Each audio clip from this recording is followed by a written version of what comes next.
Port Waterway and Beach District, February 18th, 2025. All rise for the Pledge of Allegiance. I pledge allegiance to the flag of the United States of America and to the republic for which it stands, one nation, under God, indivisible, with liberty and justice for all. Chaplain? Is that official? Well, let's ask God's blessing on our meeting. Dear Lord, we ask you to be with us today and just let your Holy Spirit guide us to make the right decisions for our beaches, our waterways, our rivers, and our lakes and streams. We ask that you be with us, and we do ask for your guidance. In Christ's name, amen. Amen. Roll call. Commissioner Flowers, absent. Commissioner Brown, Here. Commissioner Rivers, Here. Commissioner Bender. Here. Great. Adoption and approval of agenda. Do any commissioners have any modifications to make? Commissioner Flowers is not here, so we will not do new business. Yes, we will. Oh, will we? Yeah. Okay. Well, in that case, no modification needed then. Well, new business number A. You want to discuss the Taylor engineering contract? Yes. Oh, okay. Great. Well, in that case, no modifications to the agenda. So do I have a motion to approve as written? Also move. Second. All in favor? Aye. Public comment? Members of the public? No? Government representative comments?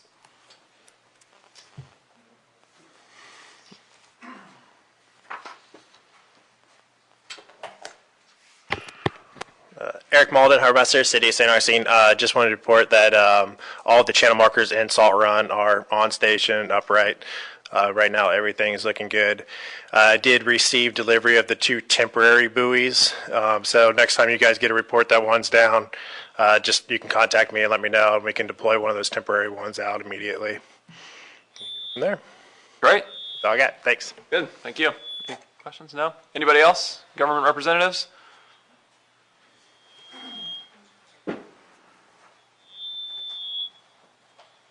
Is that you squeaking? Chris Passetti, St. Augustine Fire Department. For about the last month, we've been in kind of a lull with calls, which has been great for us. We've been able to get a lot of training and stuff in. But this past weekend, things started really picking up again, which was surprising because it was pretty nasty and cold out, but we got pretty busy. I think we had like 6 calls for service or so for like emergency calls.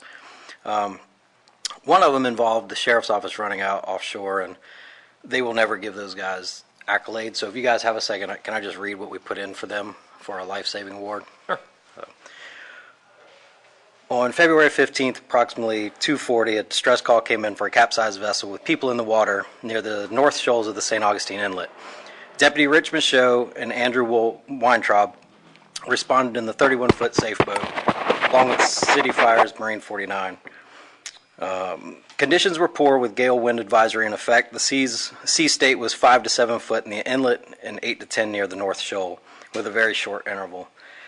The St. Johns County Sheriff's Office 31-foot safe boat arrived first on scene and made the correct decision to attempt the rescue of the victims that were clinging to the bottom of their overturned vessel.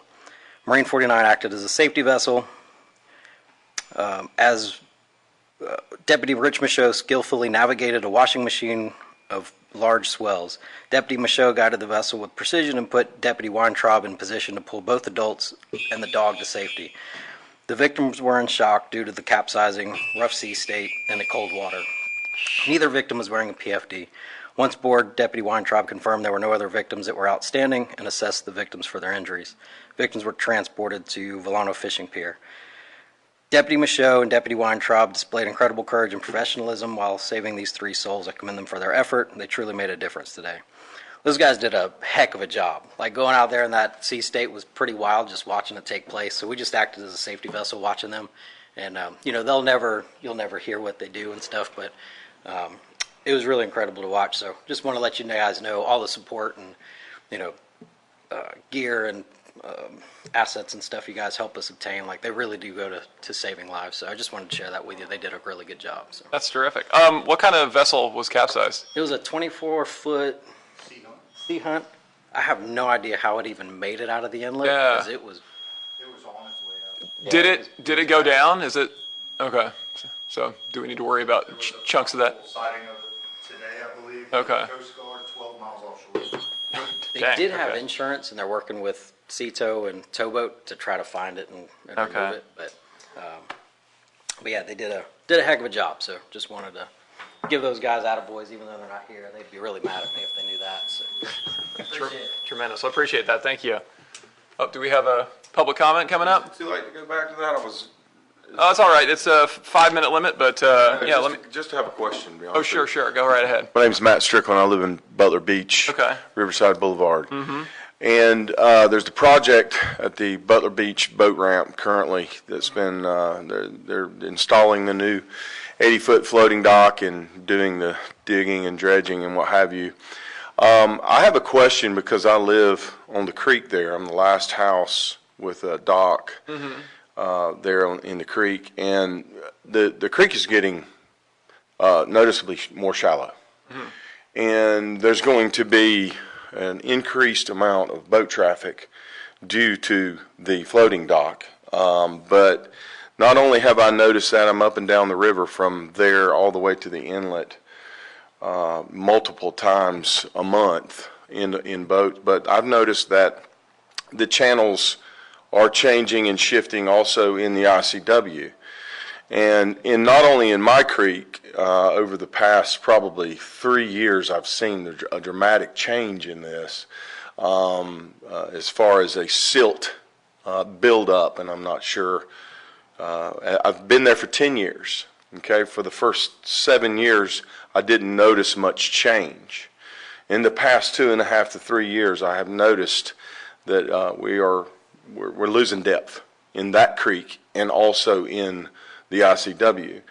My question is the responsibility of that, the dredging that channel, because that particular creek channel, for someone to use Butler Beach boat ramp, you have to hug the docks going out to marker 47 to get to the ICW. That channel itself is not only getting more shallow, but it is getting more narrow.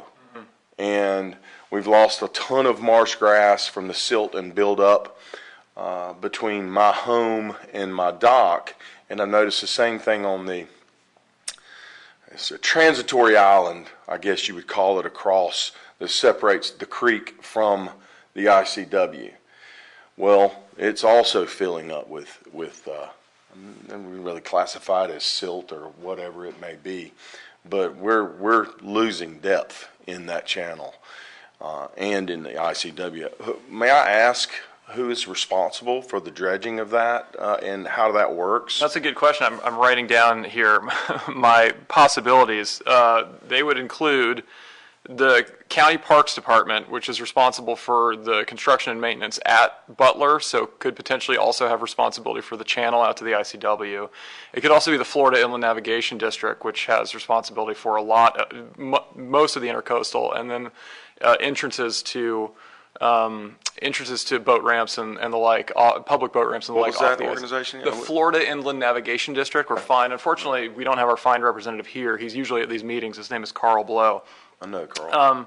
So Carl would be a good person to get in touch with. I'd be happy to also to get in touch with Parks for you. If you leave contact information here, yeah, we pay for those types of things. We'll typically contribute money to those types of projects, but we rarely have primary responsibility for it. We're mostly just moving taxpayer money from, we're distributing taxpayer money to the types of projects that need to be done, but we're not the ones who are initiating those types of projects, and so we would rarely have primary responsibility, but we can definitely answer that question for you. And I would guess that that's already on the county's radar. We don't have any county reps here at all today, do we now? I've spoken, excuse me, Matthew, I didn't mean to interrupt you, Oh, but no I've worries. spoken to them about this project that, in phases that they were wanting to do. This is phase 1 with the floating dock.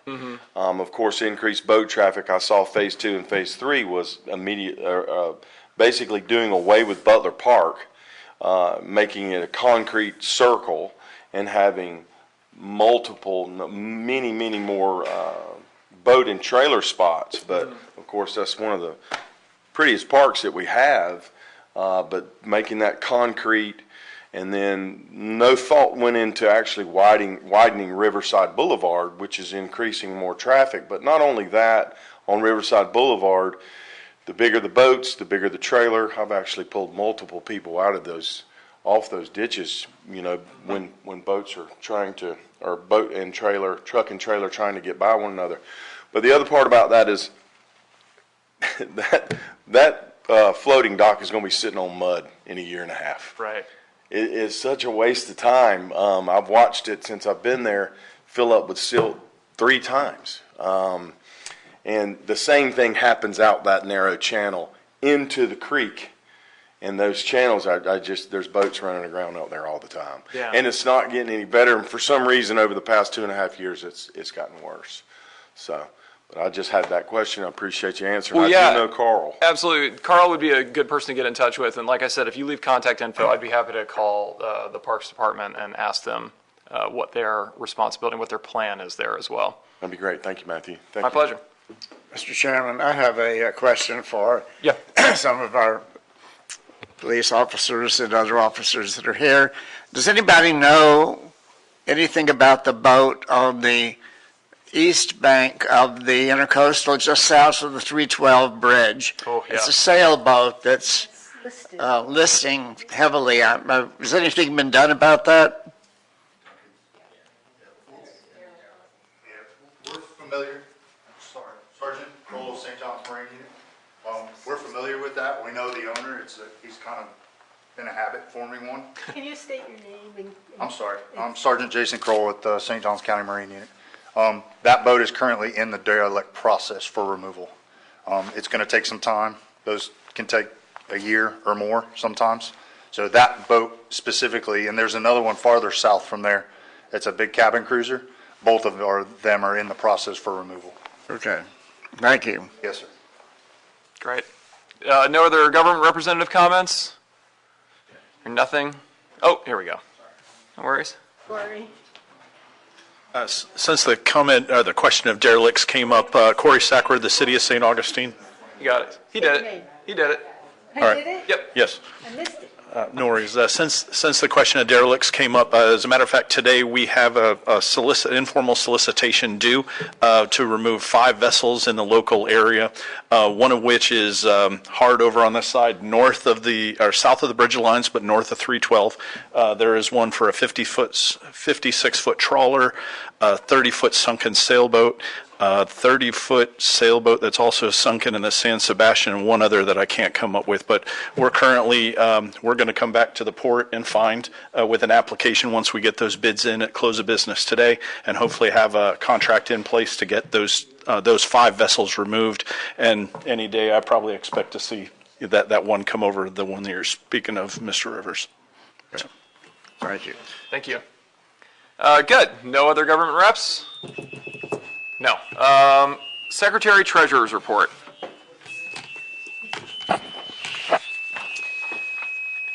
Let's see.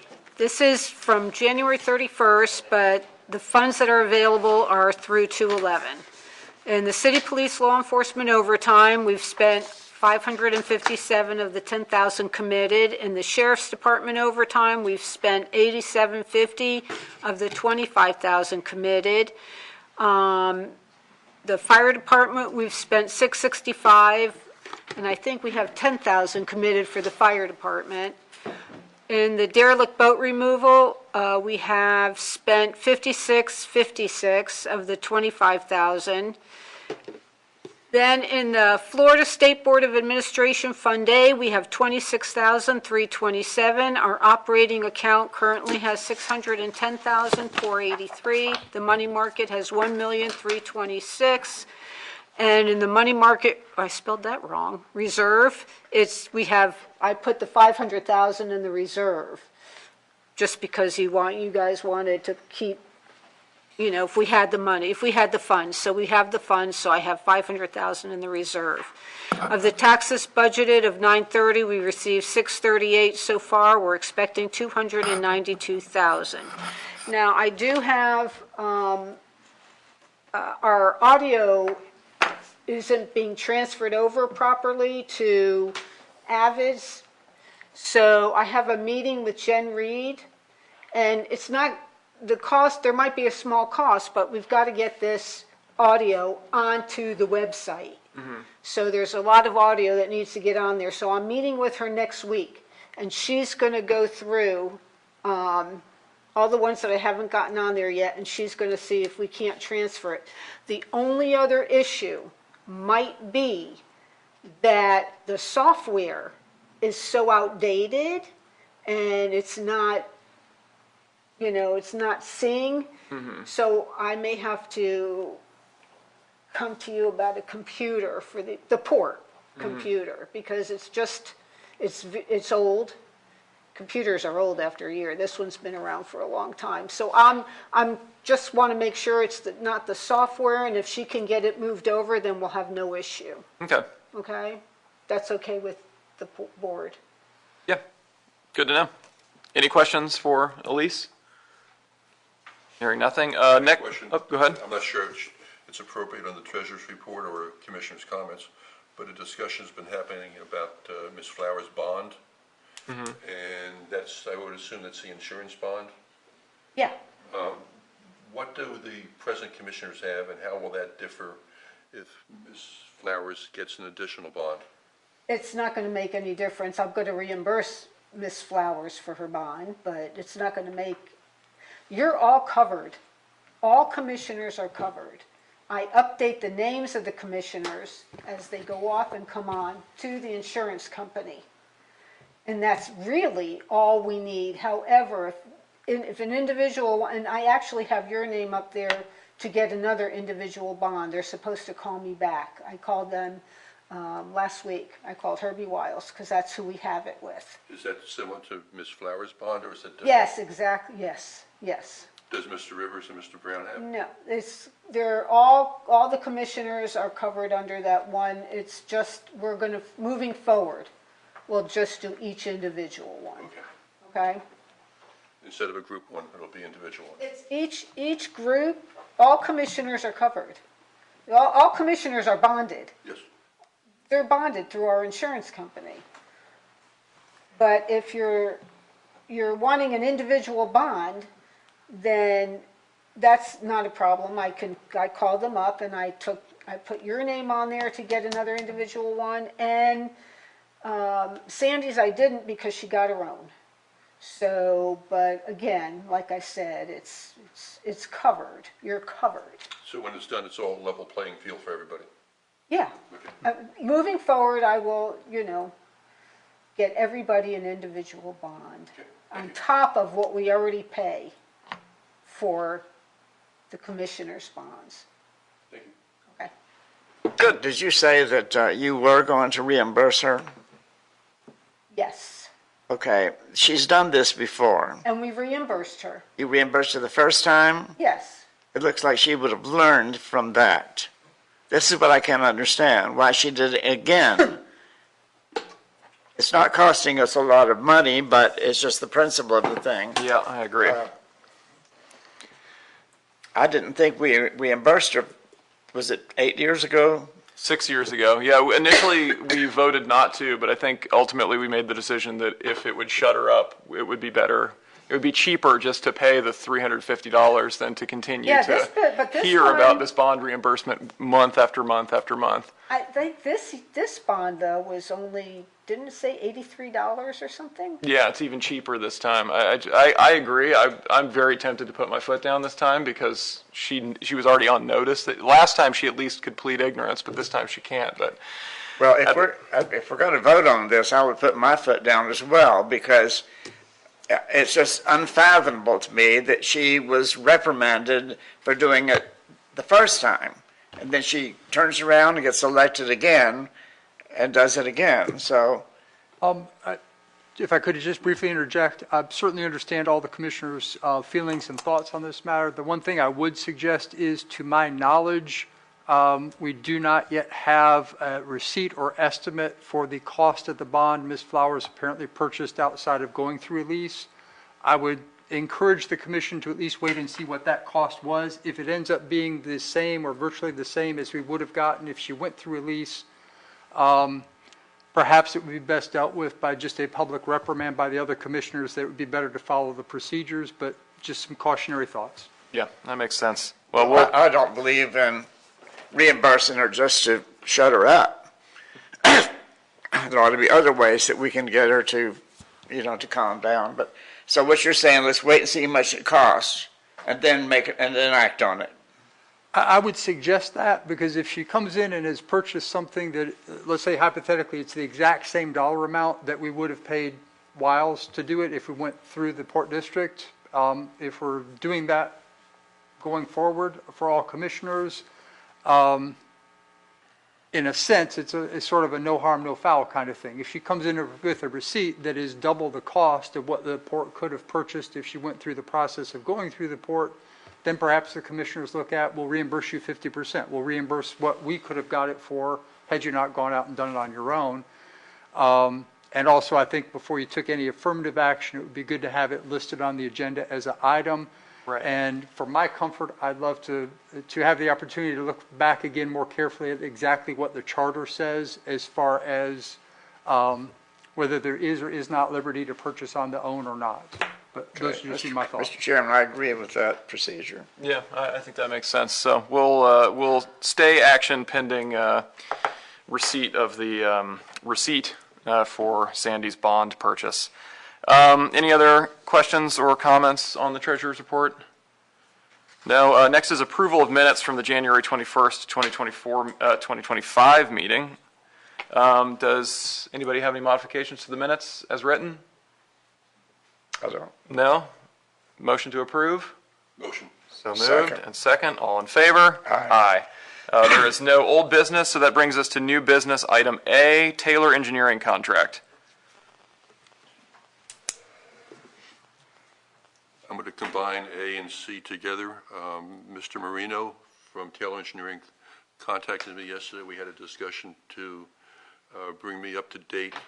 I'm still 15 months into this term, into the second issue, and my understanding and my concern was highlighted by the City of St. Augustine last month when they stated that because of their cash flow, they'll be submitting bills periodically to the port to reimburse them versus at the end of the job.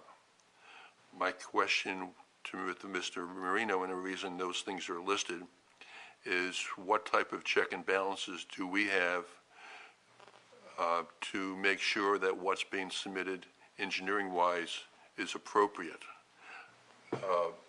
Ms. Elise gets the invoices or vouchers and processes them, but before that, not saying the city's not submitting proper information, but what type of assurances for check and balances does the port have when those bills come in and they haven't been looked at by our engineer? Now, again, as was mentioned before, the city's work coming up is about $2 million, $250,000 from the port, $500,000 from Florida Inland Navigation. The rest is the city. The other item on the agenda deals with FEMA. Whether they get reimbursed down the road or not, who knows these days. But my concern is, do we need additional check and balances where Taylor Engineering would be working not with their base contract, but as they did with the channel markers, and I believe that as they did with Porpoise Point, additional scopes of work beyond the basic contract. Do we feel it's necessary? My background with the state of New Jersey and the construction grants program, we had a series of check and balances where the final payments would not be made until the construction engineer had been onto the site and verified that that level of work was done. So that was part of the discussion I had with Mr. Marino yesterday, to get a better understanding what our role is. I understand we would only be 1/8 of the overall cost, but I'm also concerned with this present day of just approving things coming in without any visual or engineering evaluations. Well, my initial response to that is that we're not talking about paying a contractor here. We're talking about paying the city and the city has paid a contractor to do the work. So presumably the city has had their engineer sign off on the work before they're writing checks to their contractor, and we're simply reimbursing the city for the check they've already written.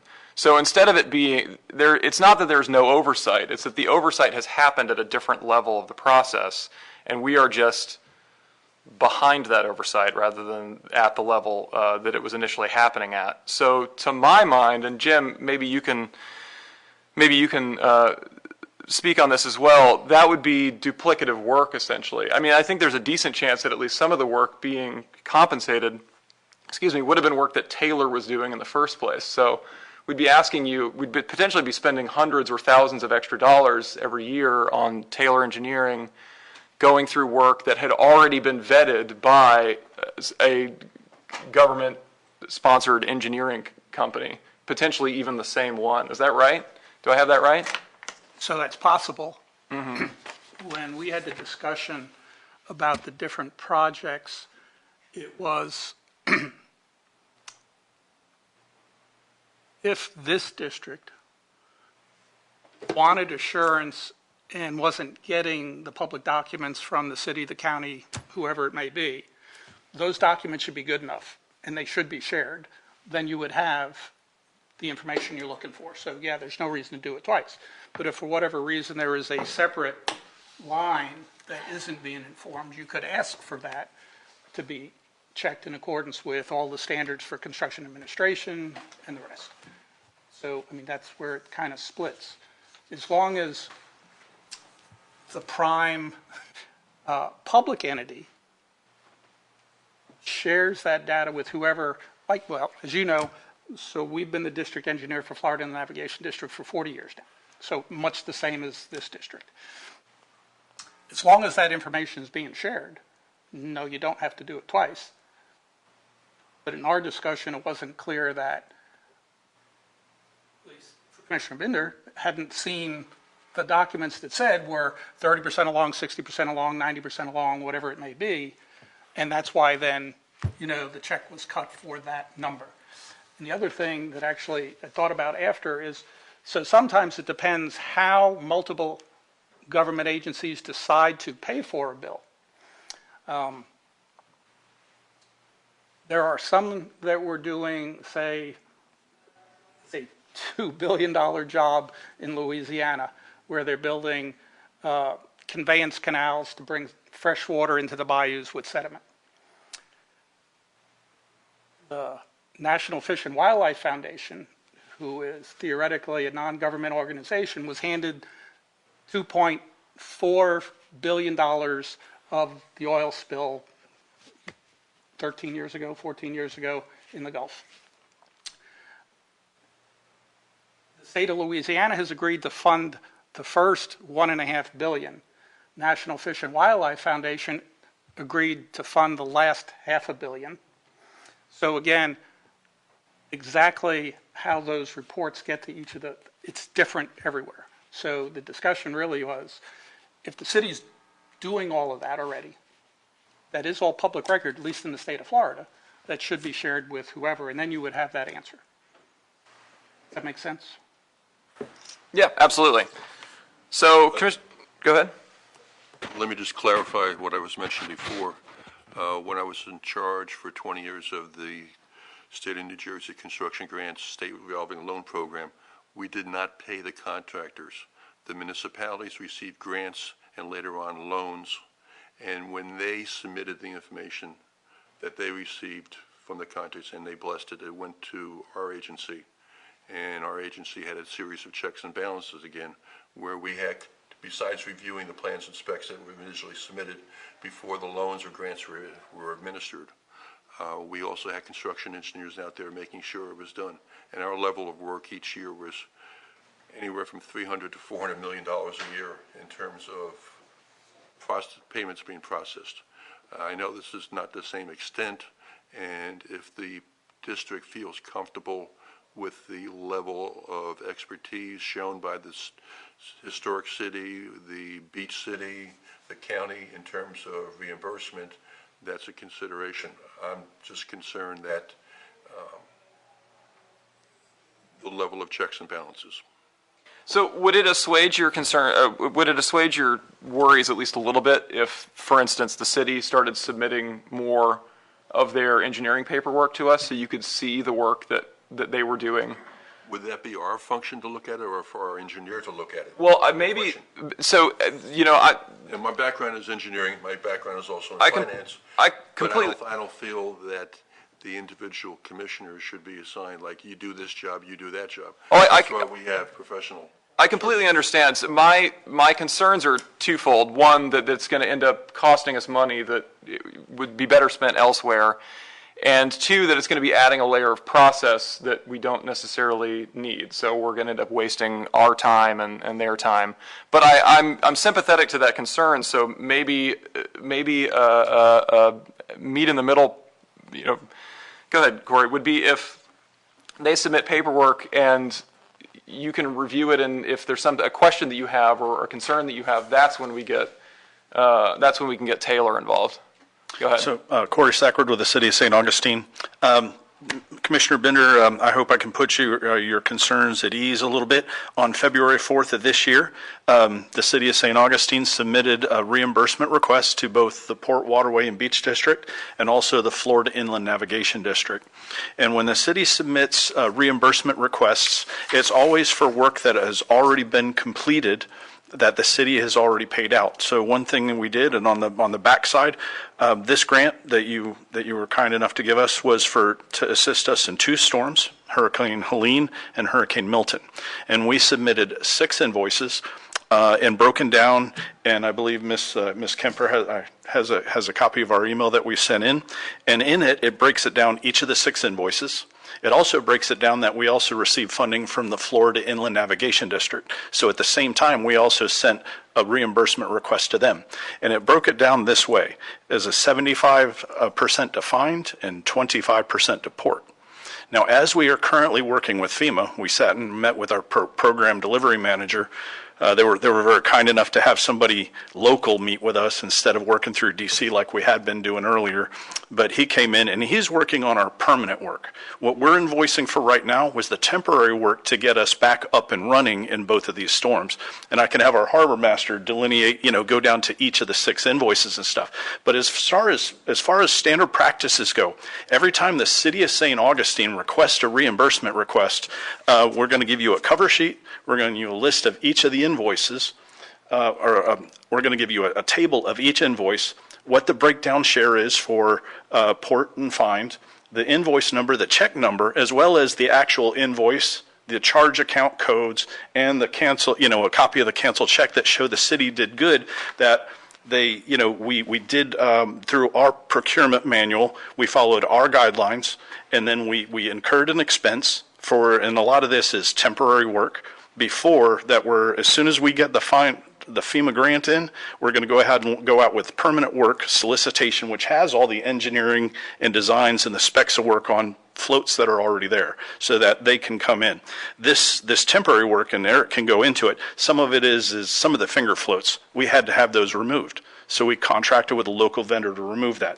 That's kind of the assistance we need because we've utilized our reserves from the prior 2 storms 2 years ago, and that's why we were very fortunate to have you guys step up and assist us with these. So for the first time, we presented a partial, we have the grant open. We're keeping a tally of how much, if you look at the cover sheet, it has a tally of how much the grant was for, how much we're asking in this first reimbursement request, and then how much is remaining in that total.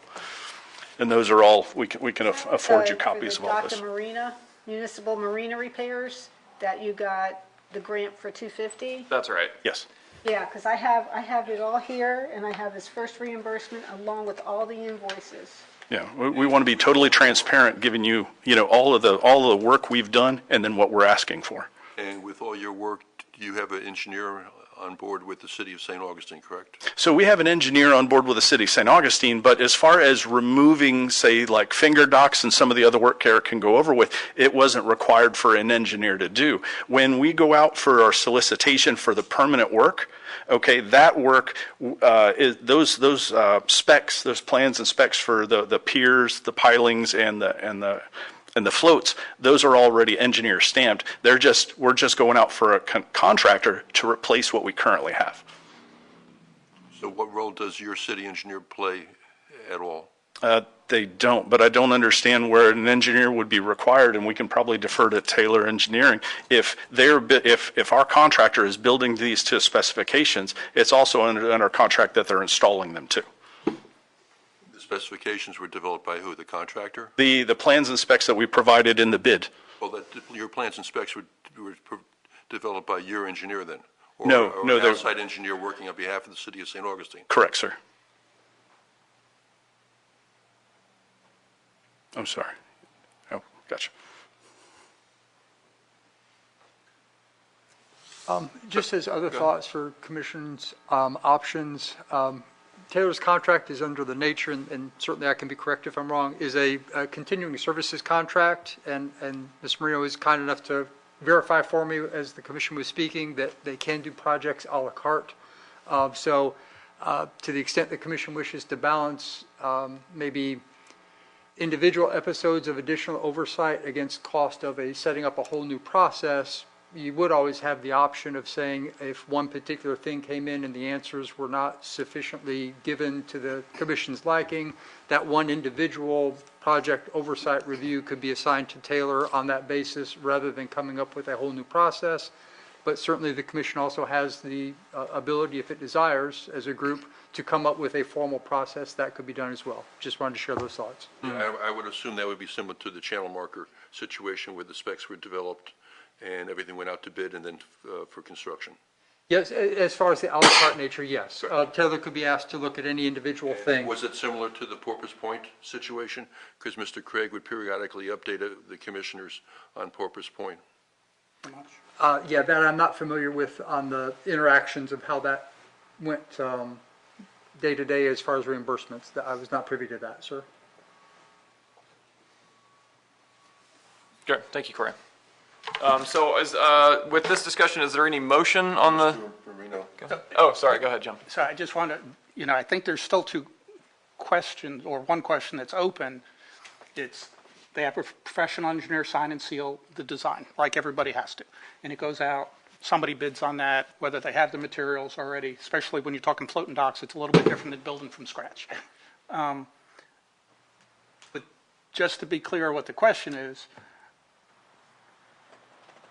it's no different than when we did the wall many years ago, that construction administration, whether it be through city staff or somebody that the city would hire, goes out and checks the progress of any construction event that followed the construction design. And I thought that was Commissioner Binder's, our discussion yesterday, is somebody doing that, and I don't know if you got that answer just now. No, So not from our part. I understand what the city is saying. Whether we feel the extra step is necessary in terms of checks and balances, that information is submitted and it turns out for some reason not totally correct down the road. Like they're anticipating something will be done next week, therefore they're submitting the bill this week and it doesn't get done. Does that cause a problem down the road? I mean, the city has the oversight, or city, it doesn't matter, whatever the entity is that runs the project has that oversight. Again, we are only billing both port and find after the invoice and the work is completed. It's been inspected by whom, generally it's our harbor master, especially on this temporary work, to either clear debris or hook up electricity or whatever the items are. Then we the city issues the check. We get the canceled check, and I don't know if I provided you with either canceled checks or EFTs, copies of EFT. But our process is, and it's actually grants administration. I don't want to say 101, but it's best practices. Is that the grant funders, you shouldn't go ask for reimbursement unless you have a completed invoice, satisfactory work signed off by the project manager, and then the completed invoice and payment from the city. And that's what we traditionally provide in all the packets, especially when it comes to derelict vessels or dock repairs for the city with any of our funders in the marina. And I truly hope this. When you evolve into the permanent work, what type of additional checks and balances will you have in terms of the design engineer? Will they have any role in that? So with that, well, generally speaking, and I'm not an engineer, unfortunately, but we hire the contractor to come in and provide the work. We have our harbor master inspect the work, but he is not an engineer. But the contract is for the whatever vendor we hire to follow those plans and specs to those specifications. I mean, if we, yeah, that's. So let me ask you this way. Once your design engineer submits the designs and the designs get blessed, do they have a role in the future during the construction? I'm sorry, say again? Once the plans and specs are designed, submitted, got approved, and it goes out to bid, does the original design engineers have any role in terms of inspections of that work? Or their process was just to the design and submittal of the design specifications? And during the construction, they have no role at all? I could say in the last project that there were two different inspectors, and we did not bring in there were two different firms, right? The first firm that built them, and then we had a different firm install them in the last storms. I would say that we did not bring the first firm back in.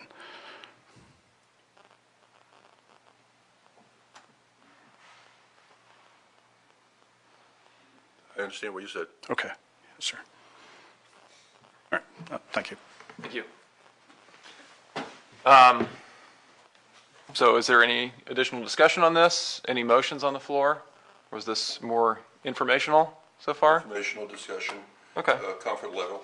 Okay. Especially in this world now with the checks and balances all over the place. I hate to be in a situation where somebody says, well, how do you really make sure you're taking their word at it? Well, I'm not disputing their word. I'm just disputing the process. Okay. Well, I'd like to ask Commissioner Commissioner Binder. I'm sorry, a question, and that is, are you satisfied with the answers that you've heard today, that between the county and the engineering, Taylor Engineering, the city? I still think it's loose, but Well, how can you make it tighter? with our engineer having the add-on work to review the plans and specifications that are being reimbursed and also the construction work. Okay, well, what about the additional cost that that's going to incur, as was brought up by the You chairman? have to evaluate whether that additional cost is warranted in terms of the checks and balances. Again, we're a small part of the overall cost. I don't, Florida Inland Navigation is not here, so I'm not sure what their level of concern would be. I know you've had past practices, but again, I think it's a little, for this type of situation, when you're talking a $2 million project, even though we're one-eighth of it, it's kind of loose. I'd just like to make a suggestion. If Commissioner Bonder, Binder. yeah, I don't know why I can't remember your name, Binder, believes it's a little bit loose, maybe if you could give it a little more thought and come up with an idea of what we could possibly do to make it tighter. Well, I mentioned it. The tighter would be having our engineer on record with the extra task of looking at it. It wouldn't have to be for all situations, but when you're talking about millions of dollars out there for a project, do you want it the extra level? If you don't, then that's the commission's choice. Okay, I personally would like to think a little bit more about this, and I suggest we add it to the agenda next month. I think that's a good idea. Talk about it again. Mm-hmm. All right, what do you want me to add? This is going under old business? Yes, old business. And Taylor Engineering review of, let's say, large port contract work. And again, my question during the discussion was Porpoise Point. What role did they have? Because Mr. Craig would periodically update us saying that it's almost done and then it's done. So I'm not sure whether he was an oversight of it or just heard from other people what the status was. Did y'all work on Porpoise Point seawall construction? Or was Ken just giving us scuttlebutt? He was reporting after someone took a look at what the status of each of the subsequent months' went on during construction. Okay. Good. All right. Well, that's on the agenda for next month. We do also have, you said A and C were consolidated, so we do still have new business. Item B, FEMA discussion. I got a memo talking about the FEMA aspects, and I tried to get additional information. I'm not sure you got Ms. Elise got my memo on that, but when I tried to click for attachment, nothing came, so I'm not sure if you were able to get anything. But I didn't see anything now. where are we with FEMA? Does anybody know any more information? When I talked to Mr. Marino yesterday, he said he had some insight in terms of FEMA. Maybe the city dealing with FEMA right now would be able to enlighten us. But other than the memo saying that all bets are off type of thing with the court order, I'm not sure where we are with any FEMA. And I know the city would be concerned the same situation. When you say where we're at with FEMA, you're specifically asking where we're at with potential FEMA reimbursement for the latest round of hurricane damage, is that right? I'm asking the question of notice of a court order, including copies of the court order regarding certain federal financial assistance programs, including grants, effective immediately. This temporary restraining order prohibits certain actions. What does that mean? How does it affect the city? How does it affect any future reimbursement for them? I'm not saying it affects us paying the city. I'm saying how it affects the city possibly getting reimbursement back so that it would have additional funds for future work. Corey, have you had any internal discussions about the temporary pause in FEMA reimbursement? I'm guessing you have.